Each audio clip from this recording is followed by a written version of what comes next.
Canadians ain't saving no money, and it's all Trudeau's fault. And I know that that sounds very convenient to just blame it on Trudeau, but there actually are a lot of things that we can tie back to what's going on with the current affordability crisis in Canada, why Canadians are not saving money, and things that are happening that can be directly tied to him and his policies and the government currently that we have in place holding up these policies.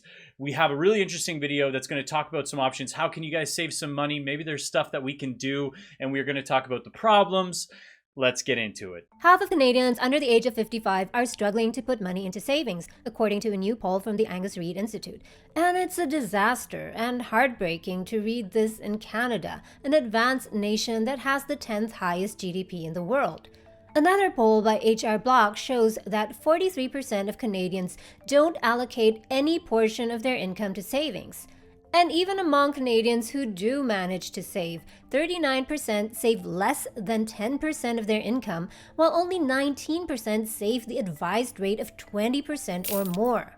The majority of Canadians under 55 have so little savings that they couldn't even handle a sudden expense of more than $1,000.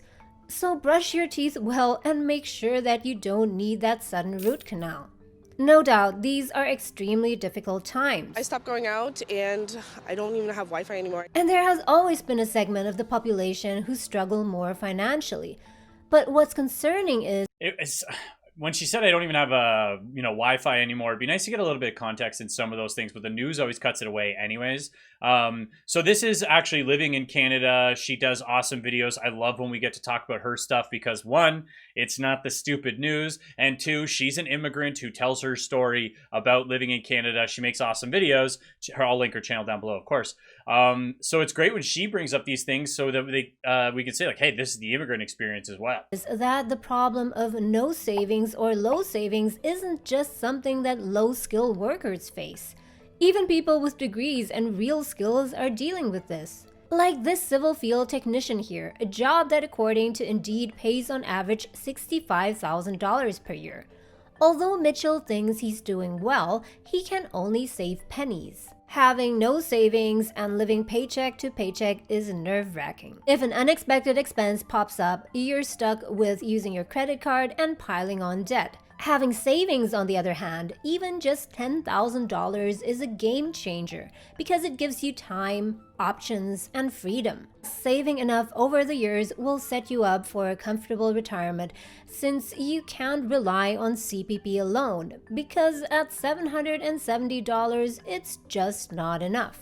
And as money is being, deflated in Canada basically because it's just getting worthless over time, that amount is going to be even lower by the time most of us, watching this are going to be in retirement.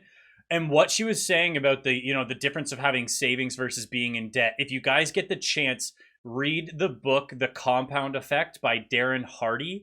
It explains not just finances, but what finance is one of the things about how, just saving $10 a week versus going in debt $10 a week over 10 years is the difference of a lifetime's worth of, decision making and what you have to worry about. And obviously that's not going to be making you rich or not, but it's just compounding over time is worth so much money. And of course, the struggle to save money is not just unique to Canada, but there is a combination of dreadful challenges, external as well as internal, that Canadians face.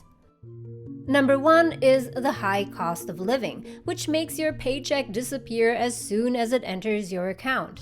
It's not even cheap to stay home anymore. Every time I go to the grocery store, I'm shocked about the food prices. According to Numbeo, which tracks the cost of living around the world, Canada as a whole ranks number 17 on the rent price index, ahead. What's going on that's making rent prices wrong? Or what's going on that's making rent prices explode? I don't know. Is it mass immigration creating massive demand that we can't keep up with? Maybe, Trudeau. Of the UK, Germany, and even Sweden. Number 15 on the grocery index and 18 on the restaurant price index. Oh, grocery and restaurant index. Again, carbon tax have anything to do with that? Since as we know, a lot of you guys came from my original carbon tax video a few months ago. That is compounding over time. And again, let's talk about compound effect with Darren Hardy. If you compound it on every level, our food prices just skyrocket from that. And it's crazy that it's still not being admitted by the government. Relevant if you still eat out at all. Half of Canadians, 51%, are spending more time at home to save money. It's called inflation isolation. Insider Monkey has ranked Canada the 12th most expensive country to live in worldwide. Congratulations. And even though inflation eased in the past months, everything from rent to groceries is still super expensive because of price hikes from inflation building up over the past years. And once prices rise, they tend not to go back to their initial levels. And this is not even the real inflation rate. So unless you're getting a serious salary bump, by default, you're going to save less and less. And that leads us to another challenge that is faced on a nationwide scale, which is stagnant wage growth. If the price of a carton of milk goes up by 21% and your salary goes up by the same amount or a bit more, then we're all good. But if your salary goes up by much less or even not at all, then we have a problem.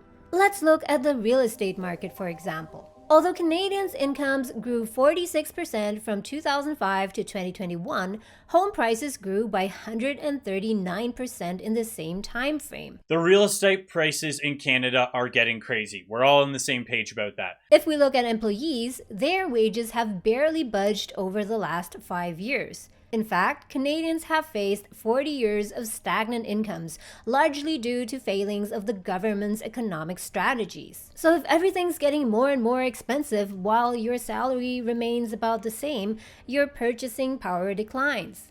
That $60,000 salary that you got when you started your first job 5 years ago now buys you fewer and fewer items. Part of the reason is the mass immigration. It suppresses wages, of course. And then when it comes to things costing more, we know about the base costs of carbon tax. But the other thing is, all these can only be controlled by demand. And if people pay the prices, aka bodies continue to increase, population spikes, and everybody pays the prices, the demand stays high, they can keep the price. Prices can only go down based on supply and demand. Stagnant wages, we've got a new storm brewing. The third challenge is debt.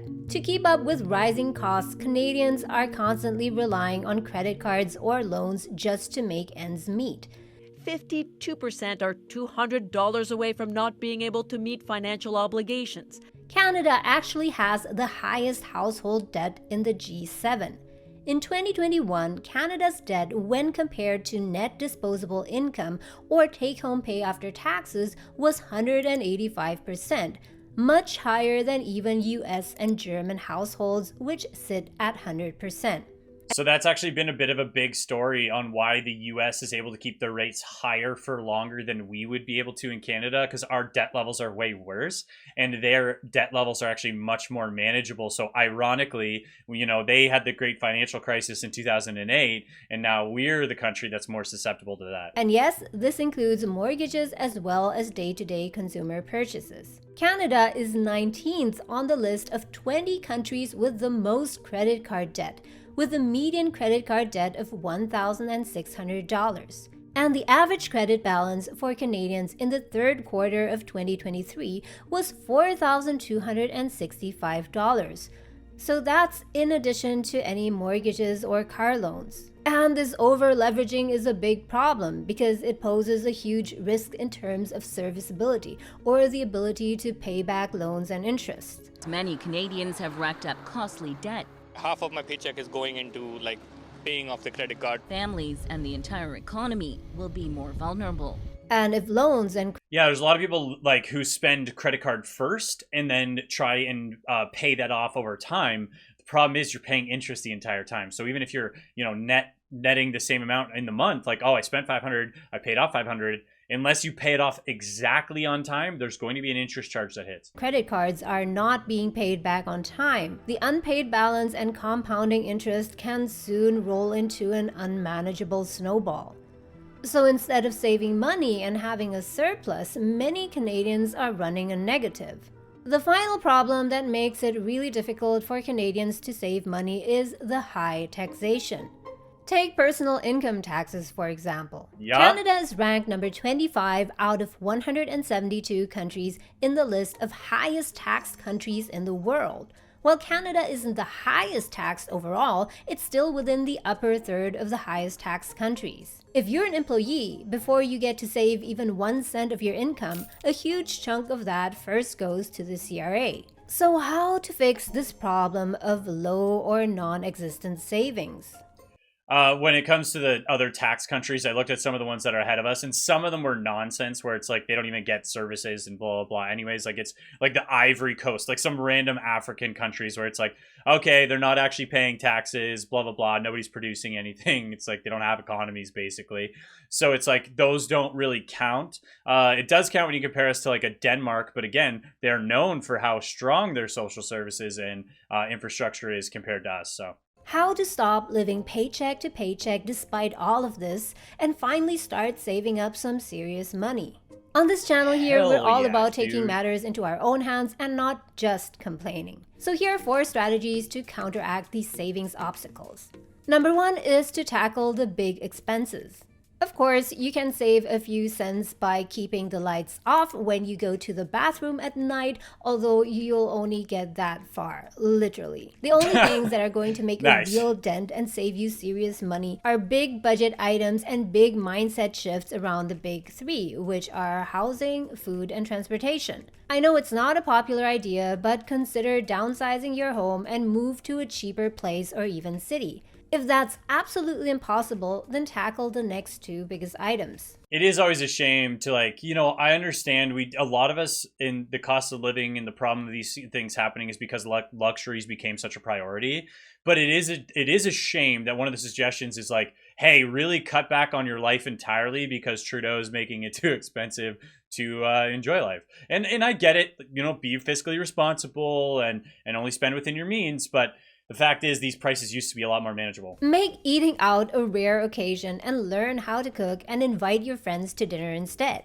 Get rid of that fuel-guzzling car if you can and take public transportation instead. Also, make sure that you have a written budget and track your expenses. If you want to save more money, you have to first know exactly where all that money is going. Number 2 is to... Out of all of those things listed, I don't really think it's that realistic to get rid of your car and start using a bus, if you have a family or these other things. But the most important thing that you can do, and I think the most effective, is have a household budget. Most people don't know how much money they're actually spending, and what gets measured gets managed. So oh man, it's death by 1,000 cuts for a lot of people, so you can find some areas to save some money there. tackle your debt if you have any. If you have a series of debt that you never manage to pay off, try the snowball method. This means paying off smaller debts first while making minimum payments on larger ones. As each small debt is cleared, you apply the freed up money to the next debt and build momentum like a snowball running downhill. Another thing that you can start doing to save up money is to start investing. I do love the snowball method because it is a great way to pay off debt quickly. Counter argument is there's, not to get too technical with the math, but sometimes you can look at ways to pay down your debt by which loan was originated first. And if you pay more to that principal, it'll pay off faster. It depends on the lines of credits and blah, blah, blah. Let's just keep it simple. Snowball method. And yes, I know it sounds counterintuitive. How in the world can you invest money if you don't even have money saved up? Here's the thing. Once you start investing a small amount of money, even just $50, and you see that money growing, it will motivate you to invest more, which will push you to save more money because now you have a goal. Not just to save, but also to grow that money. Save more money is a career strategy. If you've been a great or even top performer so far, try to get a serious promotion that leads to a meaningful salary increase. If you think that that is not going to happen, or that your field simply doesn't pay that much, consider switching to another career, another field that has higher earning potential. On top of that, also start building alternative income streams from self-employment so you're not just reliant on that one salary. Yeah, when it comes to savings and investing, one of the best ways to do that is increase your earnings. Of course, it's hard if you've been at the same company for a long time. But again, like we were talking about, if you stay with a company and you're at 50,000 and they give you your 2.5% inflation rate raise, it's going to be much more effective for you to trying to find a company that's going to pay you $57,000 because it's going to put way more money in your actual bank account, and then you can use that to compound for the investing. Like, it's really hard to invest your way to wealth. It really does come down to trying to increase your earnings. And the fourth thing that you need to do is to try and save on taxes. Learn how to save taxes and defer taxes. When you file your taxes each year, you can increase the amount of tax refunds you get by declaring the right amounts of deductions. And if you have a business, if you're self-employed, you can deduct even more expenses. Tax strategies are great because you can do everything legally and then you follow all the rules. Get a good accountant. Obviously, a good accountant is a way to save you a lot of money. If you just have a regular T4 income, it's not as easy. There's not as many write-offs, but there's probably stuff you're leaving on the table. Thank you guys for watching today's video. Make sure you check out her other videos. She posts videos all the time and they're awesome. She does such a great job. Do not forget to like and subscribe, and have a great rest of your day.